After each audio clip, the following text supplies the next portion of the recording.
Hi, everyone. This is Shayla 34 News, and I'm here with fan favorite, the amazing Natasha Cloud of the Phoenix Mercury. How are you doing? I'm great. How are you? Doing good. How's it been for you in such a short amount of time, being on the team so long with the Mystics, and then coming here and you are like loved? Like it's like you've been here for forever. It's been an amazing transition for me. Being honest with you, I was really nervous. It's hard to, picture yourself, and I've said it multiple times, of retiring someplace, being there your entire career, and that just abruptly stops when the business side of it kind of hits. And so that time of not knowing where my home was going to be or what it was going to feel like, what was next for me, was really nerve-wracking for me, hard mentally, all that. But immediately when I came to Phoenix on my visit, I knew I found my home. And it was like, from the jump, I knew this is where I was supposed to be. From the front office to the coaching staff to the team, I just felt comfortable immediately. And then getting to finally play in front of the fans,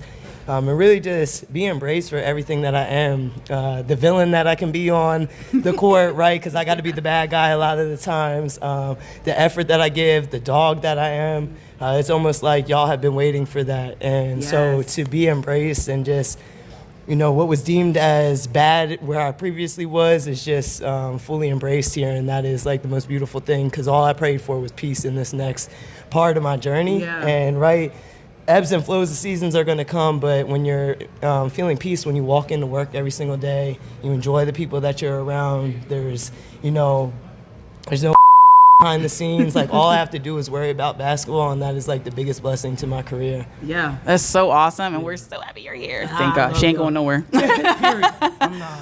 So you have been recognized for your style recently, and then you also have a shirt that everyone's gonna be wearing tonight too. So I love it. If yes, you want to pop the crowd, go ahead, do it to it. do you style yourself? Because everyone is very much embracing your style right now. Yeah, I think it's a really cool way for me to connect with fans too. Is like, I grew up very humble. My dad worked 2 jobs to keep a roof over our head, and my mom worked and then took care of us. So we didn't necessarily have extra money to be spending. So like balling on the budget and feeling good about what you're wearing, we always found it, like the hand-me-downs, all that stuff.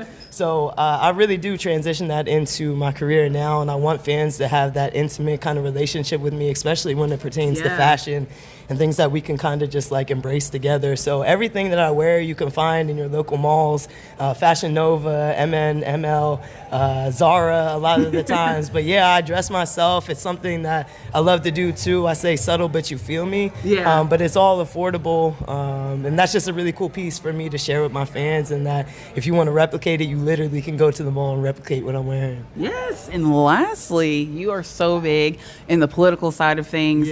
We love that you use your voice, and you're always encouraging people to vote and study and educate themselves. How has it been for you when you have to navigate having differences within the team, like their views versus your views? It's always hard, but I've always kind of approached it as I'm just going to authentically be myself. And when I authentically be myself walking into rooms, whatever bias that you were taught from childhood, whatever, and this is just life in general, but I'm going to invalidate every bias that you have by simply being me.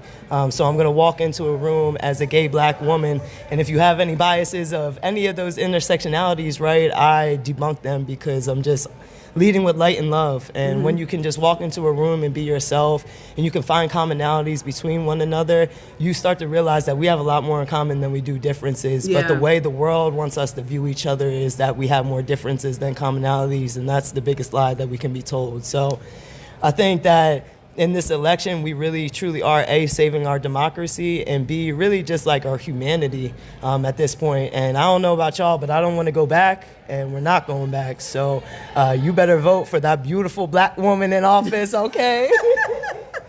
But for real, it's just, there's a... That's my dog. But we just have too much information at our hands. We see the trajectory of where this country's going, and really the world.